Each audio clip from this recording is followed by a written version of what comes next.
Hello everyone, मैं हूं doctor Surabhi Solanki और आप देख रहे हैं मेरा चैनल डॉक्टर सुरभि की प्रेगनेंसी टिप्स। अनचाहा गर्भ अगर ठहर जाता है तो इसको गिराने के लिए कौन सी दवा लेनी होती है, उस दवा का नाम क्या है, उसको किस तरीके से लेना होता है, कितनी बार लेना होता है, उसको लेने के कितनी देर के बाद ब्लीडिंग स्टार्ट होती है, अबॉर्शन ठीक से हो गया कि नहीं हो गया, ये आपको कैसे पता चलेगा, ये सारी बातें डिटेल में मैं आज आपको इस वीडियो में बताने वाली हूँ। गर्भ ना चाहने के कई कारण हो सकते हैं। हो सकता है कि लड़की अनमैरिड हो, अभी शादी ना हुई हो सकता है कि गोद में छोटा सा बेबी ऑलरेडी हो तो इसलिए अभी दूसरा बेबी नहीं चाहिए, ये कारण हो सकता है। इसके अलावा हो सकता है कि फैमिली कंप्लीट हो, 2 या 3 बच्चे ऑलरेडी हो चुके हों, एज काफ़ी हो गई हो और उसके बाद अगर गलती से प्रेगनेंसी हो जाती है तो वहाँ जनरली जो कपल होता है वो गर्भ गिराने में ही इंटरेस्टेड ज़्यादा रहता है। तो ये किस तरीके से किया जा सकता है? पहले तो एक ही ऑप्शन रहता था काफ़ी पहले कि डीएनसी करनी पड़ती थी, जिसको कि डायलिटेशन एंड क्यूरेटेज बोला जाता है, जिसमें कि कुछ इंस्ट्रूमेंट्स डाल के आपके यूट्रस को, बच्चेदानी को खाली किया जाता है। लेकिन बाद में कुछ ऐसी मेडिसिन्स आ गई हैं, कुछ ऐसी दवाएं आ गई हैं जिनको कि अगर आप सही टाइम तक यूज कर लेते हैं तो उन दवाओं को लेने मात्र से ही आपका गर्भ जो है वो गिर जाता है सक्सेसफुली। तो ये दवा कौन सी है, इसका नाम मैं अभी आपको बताती हूँ।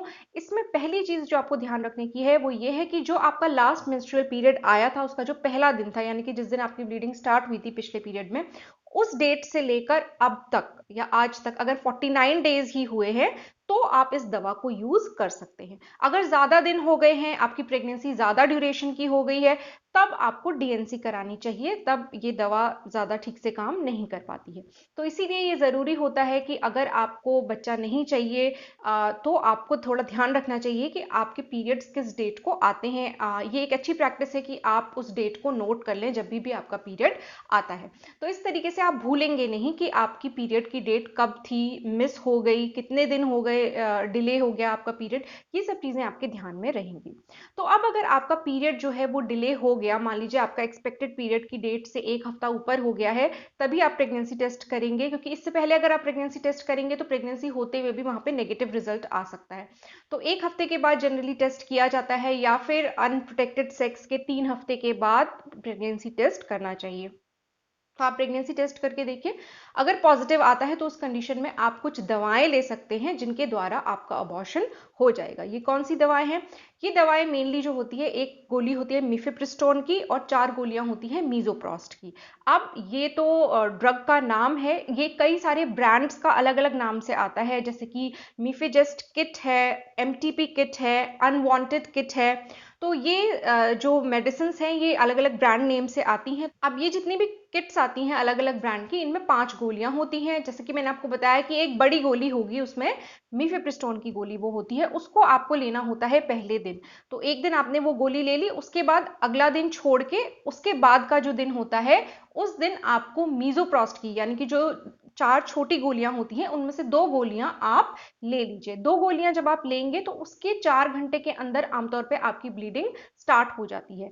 कुछ लोगों को हो सकता है कि जो मिफेप्रिस्टोन की बड़ी गोली होती है उसके बाद थोड़ी बहुत ब्लीडिंग स्टार्ट हो जाए, लेकिन इसका मतलब ये नहीं कि आपको मीजोप्रोस्ट की गोलियां नहीं लेनी है। मिफेप्रिस्टोन की गोली लेने के बाद ज्यादातर महिलाओं को ब्लीडिंग नहीं होती है, लेकिन मिफेप्रिस्टोन क्या काम करती है, ये बच्चे की ग्रोथ को रोक देती है वहीं पे।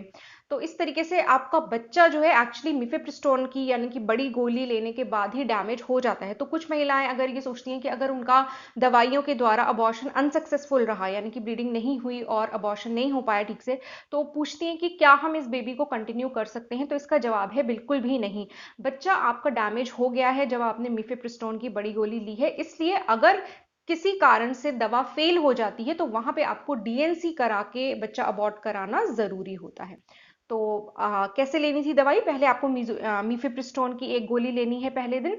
इसके इसके बाद एक दिन छोड़ के अगले दिन आपको मीजोप्रोस्ट की 2 गोलियां लेनी है, 2 छोटी गोलियां लेनी है।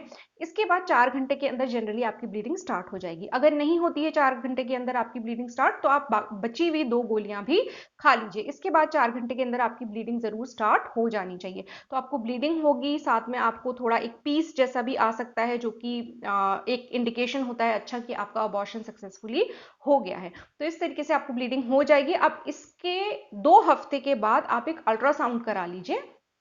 और उसमें चेक कर लीजिए कि आपका जो यूट्रस है, बच्चेदानी है, वो खाली हुई है कि नहीं। तो उससे ये कंफर्म हो जाता है कि हाँ, अबॉर्शन ठीक से हो गया है। क्योंकि कभी-कभी ऐसा होता है, अगर कोई टुकड़ा या थोड़ी बहुत पीसेस यूट्रस में रह जाते हैं, तो वहाँ पे चांसेस रहते हैं कि एक तो इन्फेक्शन हो सकता है, या फिर कई बार ऐसा होता है कि ब्लीडिंग पूरी तरीके से खत्म नहीं होती है, थोड़ी-थोड़ी करके कंटिन्यूड रहती है, थोड़ा-थोड़ा पेन बना रहता है। ये एक तरीके से एक इंडिकेशन होता है कि अबॉर्शन ठीक से हुआ नहीं है, यूट्रस ठीक से खाली नहीं हुआ है। तो एक बार फिर आपकी कन्वीनियंस के लिए मैं बता दूं कि आपको मिफेजेस्ट किट, एमटीपी किट या अनवांटेड किट, इनमें से कोई मेडिसिन लेनी है। इसमें आपको 5 गोलियां मिलेंगी। एक बड़ी गोली होगी जो कि आपको पहले दिन लेनी है। इसके बाद एक दिन छोड़ के अगले दिन आपको 2 छोटी गोली लेनी है। उसके 4 घंटे के अंदर आपकी ब्लीडिंग स्टार्ट हो जानी चाहिए। अगर ना हो तो आप बची हुई 2 गोलियां भी साथ में ले लीजिए। इसके बाद 4 घंटे के अंदर आपकी ब्लीडिंग जनरली स्टार्ट हो जाती है और आपको ब्लीडिंग के साथ एक पीस भी आता है। अगर ऐसा होता है तो मतलब कि आपका सक्सेसफुली अबॉर्शन हो गया। इसके बाद आपकी ब्लीडिंग जनरली रुक जानी चाहिए, कम हो जानी चाहिए। लेकिन अगर आपकी ब्लीडिंग कंटिन्यूड रहती है, एक हफ्ते बाद भी कंटिन्यूड रह रही है, थोड़ी थोड़ी करके ब्लीडिंग हो रही है, पेट में दर्द बना हुआ है, तो ये इस बात का इंडिकेशन होता है कि ठीक से अबॉर्शन हुआ नहीं है। कुछ भी केस हो, आपको दवाई लेने के 2 हफ्ते के बाद एक अल्ट्रासाउंड भी करा लेना चाहिए, जिससे कि ये कंफर्म हो जाए कि आपका यूट्रस या आपकी बच्चेदानी खाली हुई है कि नहीं हुई है। तो इस तरीके से आप दवा के द्वारा अनचाहे गर्भ से छुटकारा पा सकते हैं। होपफुली ये वीडियो आपको कुछ यूजफुल लगा होगा, काम का लगा होगा। अगर अच्छा लगा है तो वीडियो को लाइक कीजिए और मेरे चैनल को सब्सक्राइब कीजिए।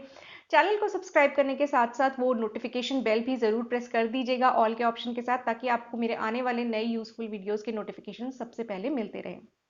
मेरे चैनल को सपोर्ट करने का एक और तरीका है, आप वो ब्लू ज्वाइन बटन प्रेस करके चैनल के मेंबर बन सकते हैं। गोल्ड मेंबरशिप ज़्यादा एक्सपेंसिव नहीं है, खाली 59 रुपीज़ पर मंथ उसका चार्ज होता है। तो आप इस तरीके से भी चैनल को सपोर्ट कर सकते हैं। मैं आपसे मिलूंगी अपने अगली वीडियो में, तब तक के लिए अपना ख्याल रखिए।